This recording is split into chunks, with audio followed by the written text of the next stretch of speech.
রোজা অবস্থায় স্বপ্নদোষ হলে রোজা কি ভেঙে যাবে না থাকবে? এটা খুবই গুরুত্বপূর্ণ প্রশ্ন, যুবকদের জন্য অনেক বেশি দামি প্রশ্ন। ঠিক আছে না যুবক ভাইরা, কথাটা আমার?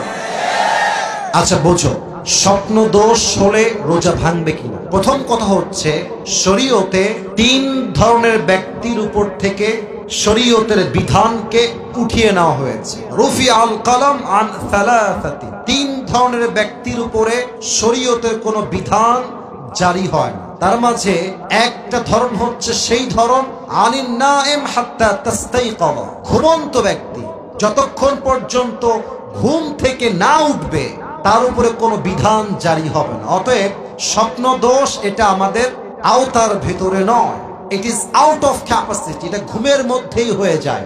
অতএব স্বপ্ন দোষ হলে রোজা ভাঙবে না, তবে গোসলটা ফরজ হয়ে যাবে। আবারও বলছি, রোজা ভাঙবে না, তবে গোসলটা ফরজ হয়ে যাবে। তবে তোমাদেরকে আমি বন্ধু হিসেবে বলতে চাই, রোজার মাসেও যাদের স্বপ্ন দোষ হয়, খায় তো খুবই কম, তাও যেহেতু স্বপ্ন দোষ হয়, বুঝতে হবে দাল মে কুছ কালা তো জরুর হ্যায়।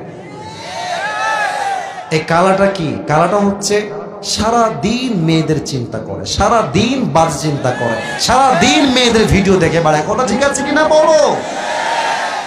তো যে যেটা ভাবে বেশি, স্বপ্নে সে তা দেখে বেশি। সারাদিন উল্টা পাল্টা চিন্তা করলে স্বপ্নে তো উল্টা পাল্টা আসবেই যুবক ভাইরা, ঠিক না বলো? অতএব সারাদিন বাজে চিন্তা বাদ দিয়ে দাও। কি করবা দেখো, ঘুমাতে গেছো, ডান কাত হয়ে ঘুমাবা। 1 নাম্বার। বাম কাত না ডান কাত? আওয়াজ নাই। বাম কাত না ডান কাত? 2 নাম্বার, ঘুমানোর পূর্বে একটু প্রশ্ন এখানে রাখলাম, মাফ করবেন। 2 নাম্বার, সকলেই 3 কুল পড়বেন, সূরা ইখলাস, সূরা ফালাক, সূরা নাস। দেখেন আমার দিকে, পুরো শরীরটা মাসাহ করবেন। 3 কুল পড়ে যেই বান্দা শরীরকে মাসাহ করে ফেলে, তাকে আল্লাহ তাআলা শয়তানের সমস্ত ফিতনার থেকে মুক্তি দান করে। সুবহানাল্লাহ পড়বেন না? আর 3 নাম্বার আমল মুরব্বী, যুবক, মা, বোন সবাই মিলে করবেন। ঘুমানোর পূর্বে অবশ্যই আয়াতুল কুরসি পাঠ করবেন। আয়াতুল কুরসি পড়ে যে বান্দা ঘুমিয়ে যায়, তাকে প্রোটেকশন দেওয়ার জন্য